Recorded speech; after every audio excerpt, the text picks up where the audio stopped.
the total initiative relative to what we're going to do with more Border Patrol and more asylum officers. President Trump? I really don't know what he said at the end of that sentence. I don't think he knows what he said either. Look. Hey guys, it's Adam, hormone and testosterone specialist. Been in this field for years and personally have helped hundreds of people increase and improve their testosterone. So Joe Biden versus Donald Trump. Who has more testosterone? I know now that Kamala Harris is running, it's not as much about Biden versus Trump anymore, but I still thought it would be an interesting topic to look at and look at these two previous presidents from a testosterone perspective. Now, this video is not meant as a political statement of any kind, but I still think it's a fun topic to discuss, and it would be interesting to look at these two candidates. Again, not necessarily from a policy perspective, but more from a testosterone perspective, because why not? So let's dive in. So what does testosterone actually do? Well, testosterone is the primary male sex hormone, and it plays a big role in things like energy levels, mental sharpness, and even how we handle stress and emotions. But here's the fun part. We want to look at how does it tie into leadership and how we see our leaders. So that's why I'm going to dig a little bit into the testosterone vibes of both Biden and Trump. In fact, there's the time when Trump went on the Dr. Oz show and actually shared his testosterone levels. So we'll look into that.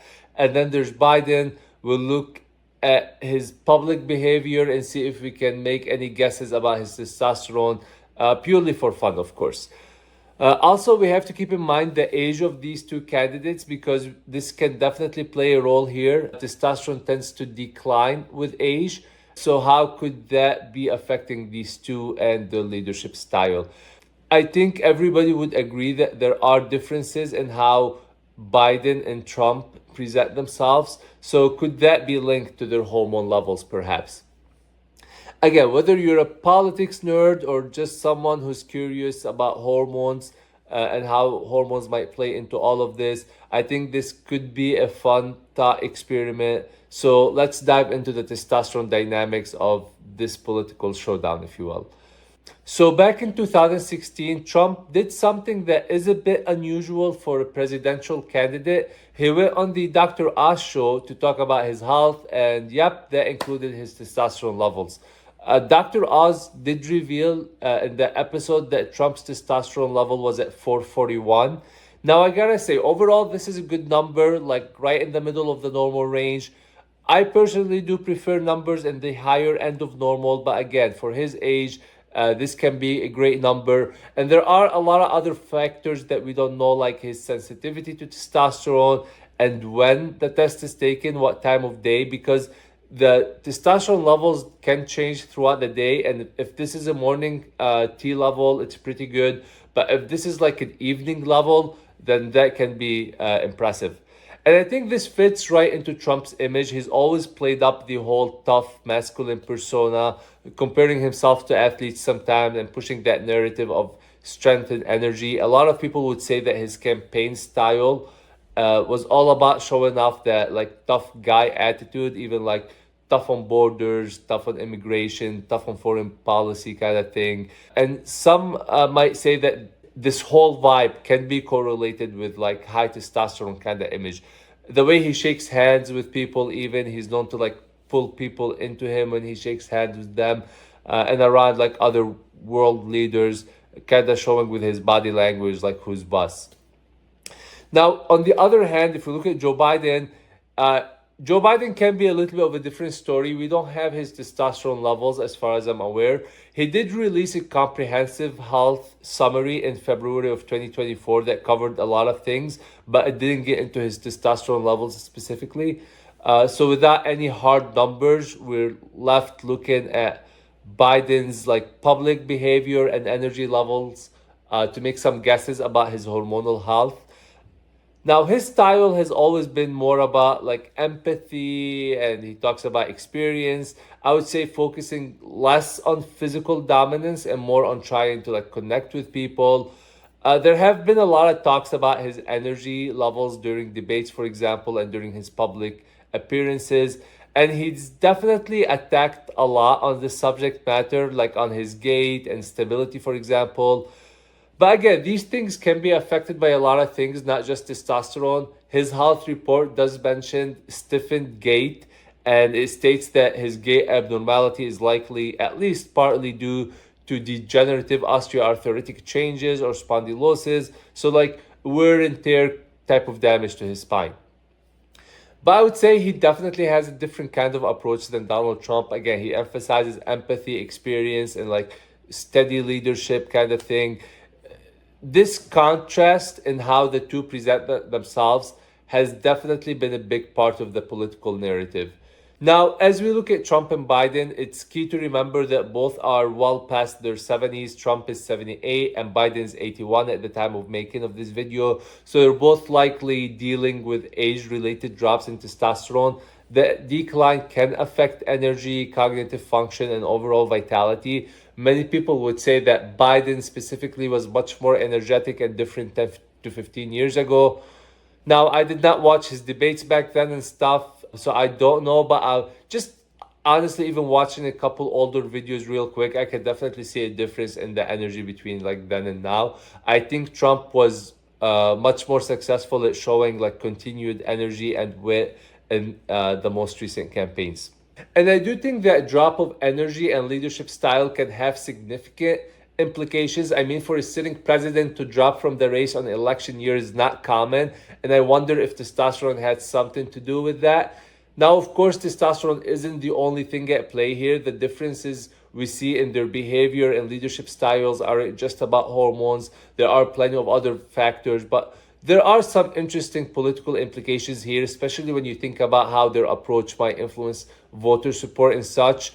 For Trump, I would say much of his campaign, again, has been all about those traditionally masculine traits: strength, toughness, dominance. He's always dropping references to his own physical powers and even comparing himself to athletes to drive home that image. While Biden, again, he has a different kind of approach, more about empathy, I would say, and emphasizing like past experience and such. And these strategies, all wrapped up in this testosterone talk, can shape how voters see these leaders and influence how they vote. It can either like reinforce those traditional views of what leadership should look like, or it can challenge them. I think recent events have also added a new layer to our look at Trump's testosterone levels, specifically, and how they might influence his leadership style. On July 13, 2024, there was an assassination attempt on Trump during a campaign rally in Pennsylvania. And I think Trump's reaction to the event does give us a unique perspective on his behavior, which may be influenced by his testosterone. Like the image of him with his fist up right after the attempt and shouting, "Fight, fight, fight," has influenced the view of many people. And it was after that that people like Elon Musk, for example, publicly endorsed him. This whole event and Trump's response offers an intriguing look at how testosterone might play a role in leadership and handling a crisis. High testosterone is often linked with aggression and risk taking, but it can also enhance resilience and the ability to stay steady under pressure. And Trump's quick recovery and the way he addressed the public right after the event could be seen as a trait that is influenced by testosterone, like confidence and stress resistance. But it's also important to remember that while testosterone might influence certain behavior, how someone responds to a crisis does involve a lot more, like factors like personal experience, personality type, and the unique circumstances of the situation. All of these will play a significant role. I think, if anything, this incident does remind us that leadership is a complex, multi-layered thing, and hormones are just one part of that much larger picture. At the end of the day, testosterone is not the whole story. A leader's effectiveness and capability comes from a mix of qualities, but I do think that when it comes to public perception, Trump and Biden have different styles that are heavily shaped by how they approach masculinity and strength, and those approaches could be more different. Biden, again, focusing more on the empathetic style and trying to be seen as more in touch with the everyday folks, I would say, while Trump leaning a little bit more into the image of being strong and talking about his physical powers. A lot of his supporters do see him as mentally sharp. And again, I think all of that fits right into his campaign style. And these two different images do have a big impact on who's going to support who. But here's the thing, I do believe testosterone does play a role in certain leadership skills, but you also want to be cautious against making too much of testosterone levels when it comes to campaign style and campaign approach. A lot of it is just, politics. There's also a lot more to leading effectively than just hormone levels. Things like experience, decision making skills, emotional intelligence, all of these are going to play a huge role. And some people can even argue that too much testosterone is not good for a leader. It's not a given that the more testosterone, the better. I do personally believe that having healthy testosterone levels is important for many traits associated with leadership, but again, it's definitely not the whole picture. So to sum it all up, I think our ideas about testosterone and masculinity have shaped the public images of both Trump and Biden. And I think these things can influence voter preferences, especially like among younger men. But again, testosterone is only one piece of the puzzle. But I do think it's fun to look at it from that perspective, just as a thought experiment. If you're a man and you are interested in learning more about your testosterone levels and ways to optimize it, make sure you subscribe for more videos and let me know in the comment what you think. Who do you think has more testosterone between these two and why?